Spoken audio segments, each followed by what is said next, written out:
Friends, welcome to our YouTube channel Study Math science.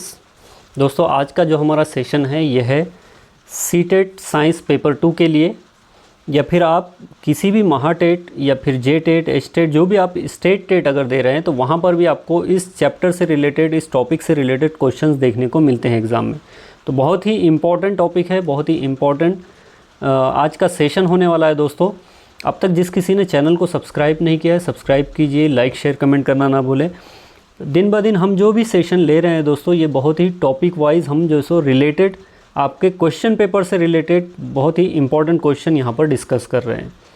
तो PYQs और MCQs हम साथ देख रहे हैं, और हमारा जो आज का टॉपिक है वो हार्मोन्स और ग्लैंड्स, यानी कि हार्मोन और ग्रंथियाँ क्या है, कितने टाइप के होते हैं, क्या फंक्शंस उनके होते हैं, ये सारा के सारा आज के हम इस सेशन में देखने वाले हैं दोस्तों। तो चलिए बढ़ते हैं हम अपने आज के सेशन की तरफ और देखते हैं हमारा क्वेश्चन क्या है। देखिए, पहला क्वेश्चन है आपके स्क्रीन पर, और ये क्वेश्चन पूछा गया है दोस्तों सीटेट सितंबर 2014 के एग्ज़ाम में। अगर सेम ईयर का आप अगर क्वेश्चन पेपर उठाकर देखेंगे दोस्तों, तो इस साल आपको इसी टॉपिक से 2 क्वेश्चन देखने को मिलते हैं। तो आप समझ सकते हैं अब इसका वेटेज कितना है, इसका वैल्यू कितना है। क्वेश्चन नंबर 1 क्या दिया है यहाँ पर देखिएगा, which of the following endocrine gland secrets sugar controlling hormone. निम्नलिखित में से कौन सी अंतस्रावी ग्रंथि शर्करा नियंत्रण हार्मोन का स्राव करती है। देखिए, ऑप्शन 4 दिए गए यहाँ पर।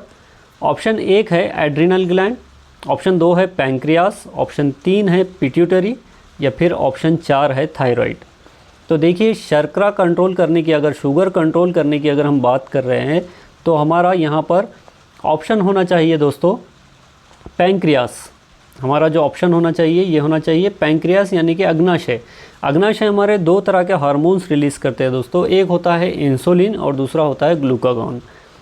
इंसुलिन और ग्लूकागॉन ये क्या करते हैं, हमारे जो बॉडी के अंदर जो शर्करा का स्तर होता है, जो शुगर लेवल होता है, उसको कंट्रोल करते हैं। और ग्लूकागॉन क्या होता है, ये हमारे ग्लाइकोजन को कन्वर्ट करता है ग्लूकोज के अंदर। तो ये दोनों काम जो कर रहे हैं ये हमारे पैंक्रियास से रिलीज़ होने वाले, पैंक्रियास से सीक्रेट होने वाले हार्मोन्स करते हैं। हार्मोन्स क्या है दोस्तों, हार्मोन्स है एक केमिकल सब्सटेंस या फिर एक रासायनिक पदार्थ, और ये क्या करता है, ये मैसेज पहुंचाता है अदर पार्ट्स को या फिर अदर ऑर्गन्स को कि आपको कौन सा काम करना है और कौन सा काम कब करना है। ये मैसेज पहुंचाने का काम हार्मोन्स का होता है दोस्तों। और अलग अलग कई फंक्शंस होते हैं हार्मोन्स के, जैसे कि हमारा मेटाबॉलिज्म को रेगुलेट करना वगैरह वगैरह। जैसे जैसे हम डिस्कशन करेंगे वैसे वैसे हम इसे डिटेल में भी देखेंगे। और जहाँ तक हम बात करेंगे ग्लैंड्स की दोस्तों, तो ग्लैंड्स 2 तरह के होते हैं। एक आप यहाँ पर क्वेश्चन में देख रहे हैं एंडोक्राइन ग्लैंड, और दूसरा होता है एक्सोक्राइन ग्लैंड। तो एंडोक्राइन ग्लैंड क्या है और एक्सोक्राइन ग्लैंड क्या है, ये भी हम देखेंगे दोस्तों। क्वेश्चन नंबर 2 है, देखिए 2 स्टेटमेंट यहाँ पर दिए गए हैं क्वेश्चन 2 में, स्टेटमेंट 1 और स्टेटमेंट 2। अब स्टेटमेंट 1 क्या कह रहा है देखिएगा, sweet glands, salivary glands and oil glands do not release there secretion directly into the blood. क्या कह रहा है कि पसीना ग्रंथियाँ, लार ग्रंथियाँ और तेल ग्रंथियाँ अपने स्राव को सीधे रक्त में नहीं छोड़ते हैं। बात तो बिल्कुल सही है दोस्तों, क्योंकि ये जो ग्लैंड्स है ये एक्सोक्राइन ग्लैंड्स है। अब एक्सोक्राइन ग्लैंड्स वो होते हैं जिसके अंदर कुछ डक्ट्स होते हैं दोस्तों, यानी कि कुछ नालिकाएं होती है, और ये नालिकाएं स्किन की सतह के ऊपर या फिर उसके जो प्रॉपर ऑर्गन होता है वहाँ तक होती है, और वहाँ पर वो जाकर सीधे पहुँचाती है हार्मोन्स को।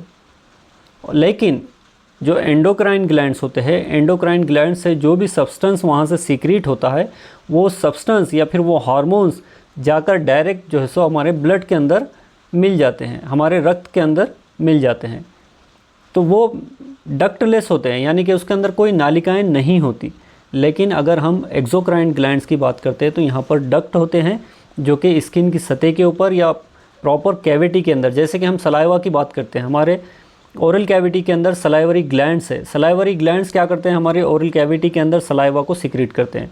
अगर हम पसीने की बात करेंगे तो हमारे स्किन के ऊपर जो ग्लैंड्स होते हैं स्किन के अंदर, वो स्किन की ऊपरी सतह तक लाकर पसीने को वहाँ पर छोड़ते हैं। तो ये काम जो कर रहे हैं, या फिर टीयर्स, अगर हम आंसू की बात करते हैं तो जो टीयर्स ग्लैंड होते हैं ये हमारी आइज़ की जो सतह होती है वहाँ तक लाकर टीयर्स को छोड़ते हैं। तो ये काम कौन कर रहे हैं? ये काम कर रहे हैं एक्सोक्राइन ग्लैंड्स। लेकिन एंडोक्राइन ग्लैंड्स आपके ब्लड के अंदर, डायरेक्ट हमारे रक्त के अंदर, हमारे खून के अंदर वो हार्मोन्स को रिलीज़ करते हैं और वहाँ से वो सारे सेल्स तक हार्मोन पहुँचते हैं। चलिए स्टेटमेंट 2 क्या कर रहा है? These glands do not have duct. मैंने अभी कहा कि एक्सोक्राइन ग्लैंड्स के अंदर डक्ट होते हैं, मतलब यहाँ पर हमारा स्टेटमेंट 1 जो कह रहा है ये तो सही है, लेकिन स्टेटमेंट 2 जो है गलत है। तो इस तरह से अगर हम देखेंगे तो ये ऑप्शन डी जो रहेगा हमारा ये सही रहेगा। ओनली स्टेटमेंट 1 इज़ करेक्ट, क्योंकि स्टेटमेंट 2 यहाँ पर गलत है दोस्तों। देखिए यहाँ पर भी आपको वही बताया गया है कि एंडोक्राइन ग्लैंड्स क्या होते हैं? हमारे हार्मोन्स सीधे रक्त प्रवाह में स्रावित होते हैं, जो उन्हें पूरे शरीर में कोशिकाओं तक पहुंचने में मदद करता है। यह हार्मोन शरीर के कई कार्यों जैसे विकास, चयापचय और प्रजनन की नियंत्रित करने में मदद करते हैं। इसी तरह से अगर हम एक्सोक्राइन ग्लैंड्स की बात करेंगे दोस्तों, तो exocrine gland secret substances through duct. इनके अंदर डक्ट होते हैं, इनके अंदर नालिकाएं होती है जो कि ओपन होती है बॉडी के सरफेस के ऊपर। These substances include sweet, tears, saliva, milk and digestive juices. और इस सब्सटेंस के अंदर क्या क्या होता है? या तो पसीना होता है, या टीयर्स होते हैं, आपके सलाइवा लार होती है, या फिर डाइजेस्टिव जूसेस होते हैं, और मिल्क होता है। ये सारी चीज़ें आपको एक्सोक्राइन ग्लैंड से सीक्रेट होती हुई नज़र आएंगी दोस्तों। क्वेश्चन नंबर 3 देखिएगा। A and B secretes their hormone when they receive orders from the gland C. Which of the following can A, B and C? देखिए यहाँ पर क्या कह रहा है कि A और B अपने हार्मोन तब स्रावित करते हैं जब उन्हें ग्रंथि C से आदेश प्राप्त होता है। देखिए ये क्वेश्चन भी पूछा गया है, अभी हाल ही में सीटेट अगस्त 2023 में पूछा गया है। यहाँ पर A, B, C 3 तरह के ऑप्शन दिए गए और क्या कह रहा है कि A और B जो सो कुछ हार्मोन सीक्रेट करते हैं, सीक्रेट देयर हार्मोन्स, वहाँ से कुछ हार्मोन सीक्रेट होते हैं। और व्हेन दे रिसीव ऑर्डर्स, जब वो ऑर्डर को रिसीव करते हैं फ्रॉम ग्लैंड C, एक ग्लैंड C है जो ऑर्डर दे रहा है, और फिर वो ऑर्डर देने के बाद A और B वहाँ से कुछ हार्मोन्स रिलीज़ कर रहे हैं। तो A और B क्या है और C क्या है जहाँ से उनको ऑर्डर मिल रहा है, तो ये आपको बताना है। ऑप्शन देखिएगा, ऑप्शन क्या कह रहा है? Pancreas, adrenal gland, thyroid. देखिए ऑर्डर की जब बात आती है दोस्तों, क्वेश्चन में क्या पूछ रहा है आपको? ऑर्डर कौन देता है? मास्टर ग्लैंड जो है इसके अंदर वो ऑर्डर देगा। तो मास्टर ग्रंथि हमारी कौन सी है? Pituitary gland. हमारा पिट्यूटरी ग्लैंड जो है ये मास्टर ग्रंथि है। तो पिट्यूटरी ग्लैंड कहाँ पर दिखेगा आपको? लास्ट में वो देखिएगा। यहाँ पर हमें दिख रहा है ऑप्शन नंबर 2 के अंदर। तो सी जो आएगा ये पिट्यूटरी ग्लैंड आएगा, और थायराइड और एड्रिनल ग्लैंड ये रहेंगे ए और बी। ए रहेगा आपका thyroid and adrenal gland secrete their hormones when they received order from gland pituitary. मतलब पिट्यूटरी ग्लैंड ऑर्डर देगा उन ग्लैंड्स को, वहाँ से कुछ हार्मोन्स रिलीज़ होंगे और वो हार्मोन्स जाएंगे एड्रिनल ग्लैंड पर और थायराइड ग्लैंड पर, और वहाँ से ऑर्डर मिलने के बाद वो अपने हार्मोन्स को रिलीज़ करेंगे। तो ये रहेगा इसका राइट ऑप्शन दोस्तों। क्वेश्चन नंबर 4 देखिएगा। The pituitary gland is located below the dash, यानी कि पिट्यूटरी ग्रंथि डैश के नीचे स्थित है। आपको उसका लोकेशन बताना है कि पिट्यूटरी ग्लैंड होता कहाँ पर है। ऑप्शन देखिए, 4 ऑप्शन यहाँ पर दिए गए हैं। ऑप्शन ए है थैलेमस, ऑप्शन बी है मेड्यूला ऑब्लांगेटा, ऑप्शन सी है वास डिफरेंस, और ऑप्शन डी है हाइपोथैलेमस। देखिए थैलेमस की अगर हम बात करेंगे तो थैलेमस कहाँ पर होता है? आपके स्कल के अंदर होता है, आपके ब्रेन के पास होता है थैलेमस, और हाइपोथैलेमस भी वहीं आपको देखने को मिलेगा। एग्जैक्ट लोकेशन आपको क्या है वो आपको देखना होगा पिट्यूटरी ग्लैंड की। अगर आप इस इमेज को देखेंगे तो आप क्लियरली बता सकते हैं कि एग्जैक्ट इमेज क्या रहेगी।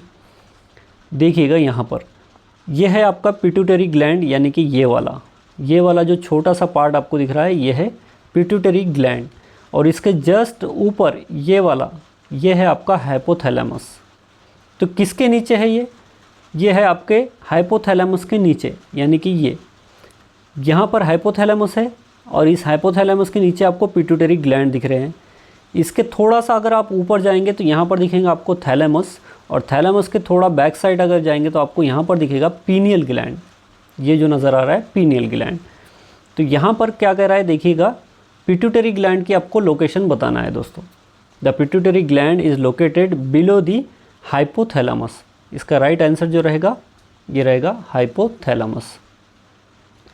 क्वेश्चन नंबर 5 देखिएगा, which of the following will occur in females at puberty. यौवन के समय महिलाओं में निम्नलिखित में से क्या घटित होगा। देखिए 3 ऑप्शन दिए गए यहाँ पर, और तीनों ऑप्शन में से फीमेल्स के अंदर प्यूबर्टी स्टेज के अंदर क्या होता है आपको ये बताना है। ऑप्शन 1 है यहाँ पर ओव्यूलेशन। ओव्यूलेशन मतलब क्या है दोस्तों, जब प्यूबर्टी हिट करते हैं फीमेल्स तो वहाँ पर एग्स के बनने का प्रोसेस स्टार्ट हो जाता है, और ओवरीज क्या करती है, ओवरीज अपने अंदर से हर महीने कुछ एग्स को रिलीज़ करती है फैलोपियन ट्यूब के अंदर। तो ये जो प्रोसेस रहेगा इसे हम कहेंगे ओव्यूलेशन।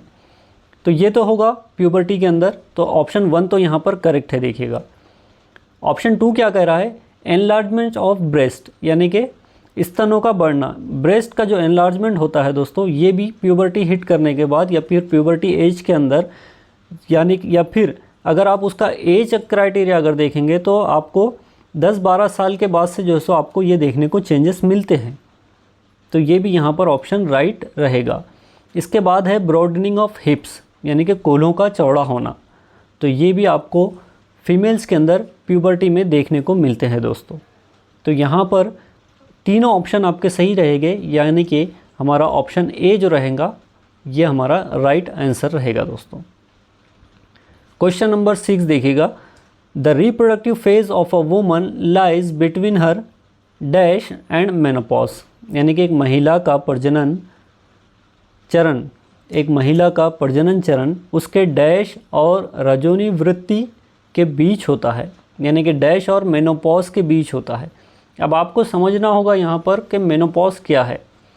देखिए जब भी किसी फीमेल की एज 45 या 50 होती है तो 45 की एज के बाद उनके अंदर जो मेंस्ट्रुअल साइकिल्स के जो पीरियड महीने को आना चालू होते हैं तो वो वहाँ पर स्टॉप हो जाते हैं, तो उससे हम कहते हैं मेनोपॉज।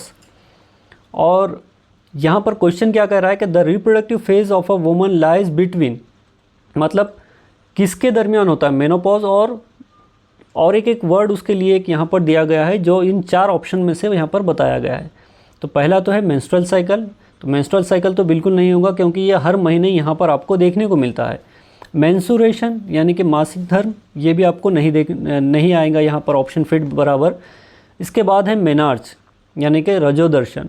मेनार्च किसे कहेंगे दोस्तों, मेनार्च हम उसे कहेंगे यानी कि अगर कोई फीमेल्स या फिर कोई गर्ल्स अगर प्यूबर्टी हिट करती है, अगर वो प्यूबर्टी हिट करती है और उसे फर्स्ट मेंस्ट्रुअल साइकिल वहाँ पर एक्सपीरियंस करती है, तो वो जो फर्स्ट मेंस्ट्रुअल साइकिल का जो पीरियड रहेगा उसका, उसे हम कहेंगे मेनार्च। तो जो रिप्रोडक्टिव जो फेज़ रहेगा वुमेंस के अंदर, महिलाओं के अंदर, ये मेनार्च और मेनोपॉज के बीच देखने को मिलता है आपको। मेनार्च का मतलब क्या है, जहाँ से मेंस्ट्रुअल पीरियड आना स्टार्ट हो रहे हैं, और मेनोपॉज यानी कि जहाँ पर वो ख़त्म हो रहे हैं। तो इन दोनों के बीच का जो पीरियड रहेगा ये रहेगा रिप्रोडक्टिव फेज़। तो ऑप्शन क्या रहेगा हमारा यहाँ पर, ऑप्शन सी यानी कि menarche. Question number 14, sorry question number कितना था हमारा यहाँ पर, देखिएगा 6 देखने से पहले यहाँ पर थोड़ा सा देखिए कुछ डिटेल बताया गया है इसका। The reproductive phase of a woman start from her first period. देखिएगा एक महिला का प्रजनन चरण उसके पहले मासिक धर्म यानी कि मेनार्च से लगभग 10-12 वर्ष की आयु में शुरू हो जाता है। जब फीमेल्स या फिर जब गर्ल्स 10 से 12 साल के होते हैं तो उनके अंदर ये देखने को मिलता है। It continues until the age of 45 to 50। तो ये कब तक रहता है, ये 45 से 50 साल तक होता है, और उसके बाद मेनोपॉज की स्टेज स्टार्ट होती है लेडीज़ के अंदर। When woman stop releasing egg, जब ओवरीज से ओवम्स या फिर एग्स रिलीज़ होना बंद हो जाते हैं तब आपको मेनोपॉज देखने को मिलता है।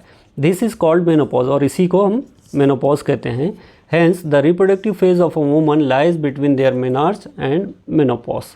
वही बताया गया है जो मैंने आपको अभी थोड़ी देर पहले डिस्कस किया था। क्वेश्चन नंबर 7 है, the information given below refers to which of the following hormone, यानी कि नीचे दी गई जानकारी निम्नलिखित में से किस हार्मोन से संबंधित है, ये बताना है आपको। देखिए ऑप्शन 1 यहाँ पर क्या दे रहा है, 1 यहाँ पर दे रहा है कि gland secreting the hormone are located on top of the kidneys, यानी कि हार्मोन स्रावित करने वाली ग्रंथियाँ गुर्दे के ऊपर स्थित होती है।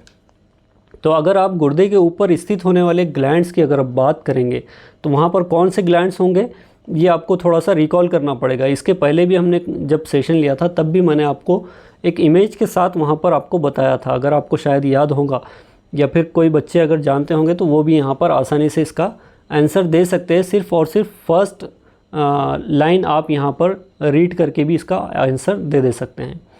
देखिए सेकंड क्या कर रहा है, converts glycogen into glucose. Glycogen का कन्वर्जन होता है ग्लूकोज के अंदर, और उसके बाद इंक्रीज ब्लड प्रेशर जो होता है, रक्तचाप जिसे हम कहते हैं, वो बढ़ाता है।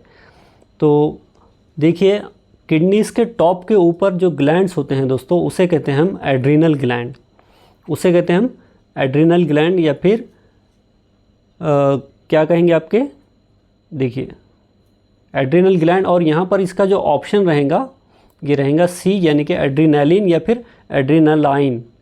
कोई इसे एड्रीनलाइन भी कहते हैं या फिर एड्रीनलिन भी कहते हैं इसे। तो ये जो रहेगा दोस्तों, एड्रीनलिन अगर बात करेंगे आप या फिर एड्रीनल ग्लैंड की अगर आप बात करेंगे तो इस इमेज में आप देखकर यहाँ पर समझ सकते हैं। ये जो आपको नज़र आ रहा है दोस्तों ऑरेंज कलर का, किडनी के जस्ट ऊपर है आपके, और ये जो ग्लैंड है ये है एड्रीनल ग्लैंड, जहाँ से क्या कहेंगे आपके एड्रीनलिन हार्मोन्स वहाँ से जो सो सीक्रेट होते हैं।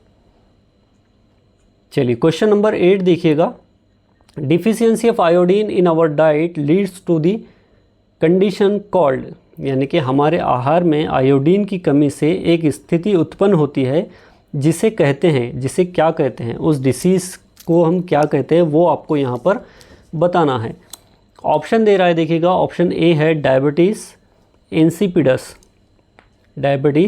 इंसिपिडस, दूसरा है गॉइटर यानी कि घेंगा रोग, तीसरा है गिगैंटिज्म यानी कि विशालता, या फिर चौथा है इनफर्टिलिटी यानी कि बांझपन।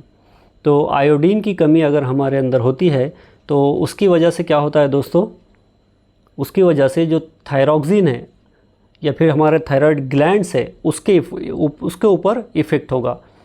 आयोडीन अगर हम कम लेंगे या फिर आयोडाइज साल्ट अगर हम नहीं लेते हैं प्रॉपर मात्रा में, एक जितनी हमको क्वांटिटी रिक्वायरमेंट होती है आयोडीन की, इसीलिए तो कहा जाता है कि आपको जो नमक लेना चाहिए, जो सॉल्ट आपको यूज़ करना चाहिए वो आयोडाइज साल्ट होना चाहिए, यानी कि उसके अंदर जो मात्रा जो बताई गई है वो प्रमाणिक होना चाहिए। जितनी हमको रिक्वायरमेंट होती है उतनी आयोडीन की क्वांटिटी उस नमक के अंदर होनी चाहिए। तो अगर आयोडीन की कमी होगी, आयोडीन की कमी अगर क्यों होगी, क्योंकि हम नमक प्रॉपर अगर हम नहीं लेंगे, सही तरह का नमक अगर हम यूज़ नहीं करेंगे तो वहाँ पर हमें आयोडीन की कमी हो सकती है। और आयोडीन की कमी अगर होगी तो हमारे जो थायराइड ग्लैंड है, यहाँ पर होते हैं थायराइड ग्लैंड, तो ये थायराइड ग्लैंड जो होंगे ये बढ़ जाएंगे। और थायराइड ग्लैंड कब बढ़ेंगे, जब वहाँ पर थायरॉक्सिन का प्रोडक्शन बढ़ जाएगा। डिफिशियंसी हो रही है आयोडीन की और प्रोडक्शन बढ़ रहा है वहाँ पर थायरॉक्सिन का। क्यों ऐसा हो रहा है दोस्तों, क्योंकि वहाँ पर उसकी जो कमी होगी, आयोडीन की जो कमी होगी, वो थायरॉक्सिन हार्मोन्स या फिर थायराइड ग्लैंड वहाँ पर पूरी करने की कोशिश करेंगे, जिसकी वजह से हमारा जो थायराइड ग्लैंड है वो वहाँ पर बढ़ जाएगा और इसकी वजह से हमें होगा गॉइटर नाम की डिसीज़। आप यहाँ पर इस इमेज में देखकर समझ सकते हैं दोस्तों। ये है हमारा एक थायराइड ग्लैंड जिसे हम एंडोक्राइन ग्लैंड भी कहते हैं। ये नॉर्मल है और ये यहाँ पर आपको एनलार्ज दिख रहा है, ये बड़ा हुआ है। तो अगर ये बढ़ गया तो इस तरह से यहाँ पर जो आपका हिस्सा है ये आपका बढ़ जाएगा। आपने बहुत सारे जगह देखा भी होगा लोगों को कि बहुत ज़्यादा इसमें बढ़ जाता है वो, तो उसे कहते हैं गॉइटर और ये आयोडीन की कमी से होता है। इसलिए हमेशा आयोडाइज साल्ट यूज़ करना चाहिए दोस्तों। क्वेश्चन नंबर 9 देखिएगा, which of the following combination of chromosomes leads to the birth of a baby girl. यानी कि क्या कह रहा है, निम्नलिखित में से गुणसूत्रों का कौन सा संयोजन एक बच्ची के जन्म को दर्शाता है। बेबी गर्ल कह रहा है वहाँ पर कि यहाँ पर कुछ क्रोमोसोम्स के पेयर दिए गए हैं और कुछ क्रोमोसोम्स सिंगल्स दिए गए हैं। यहाँ पर आपको बताना है कि कौन सा पेयर है जो बेबी गर्ल की बर्थ को यानी कि उसके जन्म को दर्शाता है। ऑप्शन ए है XX, बी है XY, सी है X और डी है Y। तो आपको बताना है इन चारों में से सही ऑप्शन क्या है। देखिए, हमारे बॉडी के अंदर 23 पेयर्स होते हैं क्रोमोसोम्स के, यानी कि 46 क्रोमोसोम्स होते हैं हमारे बॉडी के अंदर, जिसमें से 22 पेयर्स जो होते हैं वो क्रोमोसोम्स के पेयर होते हैं और एक जो पेयर होता है वो सेक्स क्रोमोसोम्स का पेयर होता है। और उसके अंदर अगर आप फीमेल क्रोमोसोम्स की अगर बात करेंगे तो सेक्स क्रोमोसोम के अंदर फीमेल्स के अंदर आपको XX क्रोमोसोम्स दिखेंगे और मेल्स के अंदर आपको XY क्रोमोसोम्स दिखेंगे। और जब भी आप जो है सो प्लान करते हैं या फिर जब भी कोई बेबी आता है तो वो अपने पेरेंट्स से, एक फादर से या तो वो X क्रोमोसोम लेगा या फिर एक Y क्रोमोसोम वहाँ पर वो लेगा, और एक फीमेल से या फिर एक मदर से वो सिर्फ़ और सिर्फ X क्रोमोसोम ही ले सकता है, क्योंकि फीमेल्स के अंदर आपको XX क्रोमोसोम देखने को मिल रहा है और मेल्स के अंदर आपको XY क्रोमोसोम देखने को मिल रहा है। तो मेल से आपको या तो X क्रोमोसोम आएगा या फिर आपको मेल से X क्रोमोसोम आएगा या फिर Y क्रोमोसोम आएगा, लेकिन फीमेल से आपको सिर्फ़ और सिर्फ X क्रोमोसोम ही देखने को मिलता है। तो इस तरह अगर बेबी गर्ल है, अगर वो यहाँ पर देखिए क्वेश्चन क्या कर रहा है कि निम्नलिखित में से गुणसूत्रों का कौन सा संयोजन एक बच्ची के जन्म को दर्शाता है। तो बेबी गर्ल के अगर बर्थ को यहाँ पर दर्शाना है तो यहाँ पर ऑप्शन रहेगा XX क्रोमोसोम, यानी कि ऑप्शन ए हमारा जो रहेगा वो राइट आंसर रहेगा। क्वेश्चन नंबर 10 देखिएगा, ये भी आपको सीटेट सितंबर 2014 में पूछा गया है। देखिए, हमने जो फर्स्ट क्वेश्चन देखा था वो भी क्वेश्चन था सीटेट सितंबर 2014 में पूछा गया, और यहाँ पर ये भी क्वेश्चन सितंबर 2014 में, मतलब एक ही साल में आपको 2 क्वेश्चन देखने को मिले थे इसी टॉपिक से। देखिए क्वेश्चन क्या है, a person is suffering from a disease named goitre, which of the following glands of the person is not functioning properly. एक व्यक्ति गॉइटर नामक बीमारी से पीड़ित है, व्यक्ति की निम्नलिखित में से कौन सी ग्रंथि ठीक से काम नहीं कर रही है। देखिए, एक ग्लैंड है जो प्रॉपर काम नहीं कर रहा है और उस व्यक्ति को हो गया है वो ग्लैंड काम नहीं करने से गॉइटर। तो यहाँ पर आपको बताना है कि वो कौन सा ग्लैंड है। तो हमने अभी थोड़ी देर पहले डिस्कशन किया था कि जो थायराइड ग्लैंड होता है दोस्तों, थायराइड ग्लैंड अगर प्रॉपर काम नहीं करता है, थायराइड ग्लैंड का एनलार्जमेंट हो जाता है, जिसकी वजह से हमें गॉइटर हो सकता है। आयोडीन की कमी जब होगी तो थायरॉक्सिन का प्रोडक्शन वहाँ पर बढ़ेगा और थायराइड जो होगा वो एनलार्जमेंट वहाँ पर हो जाएगा, जिसकी वजह से गॉइटर नाम की डिसीज़ होगी वहाँ पर। क्वेश्चन नंबर 11 देखिएगा, Adam's apple is prominent in. Adam's apple किस में प्रमुख है। एडम्स एप्पल किसे कहते हैं हम यहाँ पर देखिएगा, आप यहाँ पर अगर ये आपको बॉयज़ के अंदर ज़्यादा देखने को मिलता है, यहाँ पर जो एक गांठ टाइप में आपको गोल यहाँ पर नज़र आती है, तो ये बॉयज़ के अंदर आपको ज़्यादा देखने को मिलता है, तो इसे हम कहते हैं एडम्स एप्पल। तो ये एडम्स एप्पल आपको कहाँ पर जो है सो प्रोमिनेंट या फिर प्रमुख रूप से देखने को मिलता है। ऑप्शन ए है बॉयज़ ऑफ एनी एज, यानी कि किसी भी उम्र के लड़के में, एडोलिसेंट गर्ल्स या फिर किशोर लड़कियों के अंदर, गर्ल्स ऑफ एनी एज किसी भी उम्र की लड़कियों के अंदर, या फिर एडोलिसेंट बॉयज़ या फिर किशोर लड़के के अंदर। तो किसी भी एज के लड़कों के अंदर आपको ये देखने को नहीं मिलेगा। जो बच्चे होते हैं जो एडोलिसेंस एज से नीचे होते हैं वहाँ पर आपको एडम्स एप्पल ज़्यादा देखने को नहीं मिलेगा, लेकिन एडोलिसेंट बॉयज़ के अंदर ये आपको देखने को मिलता है दोस्तों। किशोर लड़के के अंदर एडम्स एप्पल आपको देखने को मिलता है। क्वेश्चन नंबर 12 देखिएगा, acne and pimples on the face is due to the secretion of. चेहरे पर मुहासे और फुंसियाँ किसके स्राव के कारण होती है।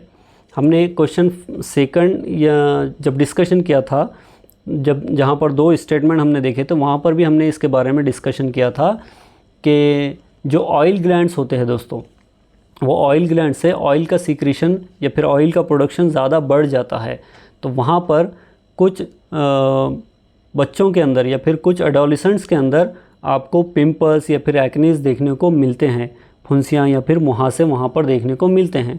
तो ऑयल का प्रोडक्शन बढ़ जाएगा, ऑयल ग्लैंड्स वहाँ पर जो सो प्यूबर्टी के अंदर ऑयल्स के सिक्रीशन को बढ़ा देंगे। तो यहाँ पर इसका जो ऑप्शन रहेगा ये रहेगा ऑप्शन बी, यानी कि यौवन के दौरान तेल ग्रंथियाँ जो सो ये इनके कारण आपको एक्नीज या फिर पिंपल्स आ सकते हैं। देखिए यहाँ पर भी वही बताया गया है कि acne and pimples are primarily caused by the over production of oil sebum from sebaceous glands. Sebaceous gland से ओवर प्रोडक्शन होता है तेल का या फिर ऑयल का, which often increases during puberty due to hormonal changes, जिसकी वजह से जो सो आपको अक्सर यौवन के दौरान हार्मोनल परिवर्तन के कारण बढ़ जाता है। तो ये सारी चीज़ें देखने को मिलती हैं, पिंपल्स देखने को मिलेंगे आपको या फिर एक्नीज देखने को मिलेंगे। तो ये ऑयल ग्लैंड्स के अंदर ऑयल का प्रोडक्शन बढ़ जाने की वजह से ये सारी चीज़ें होती है दोस्तों। तो ये थे हमारे आज के कुछ इंपॉर्टेंट क्वेश्चन दोस्तों। अगर कोई डाउट हो तो आप पूछ सकते हैं। मिलते हैं हम अपने नेक्स्ट सेशन में, तब तक के लिए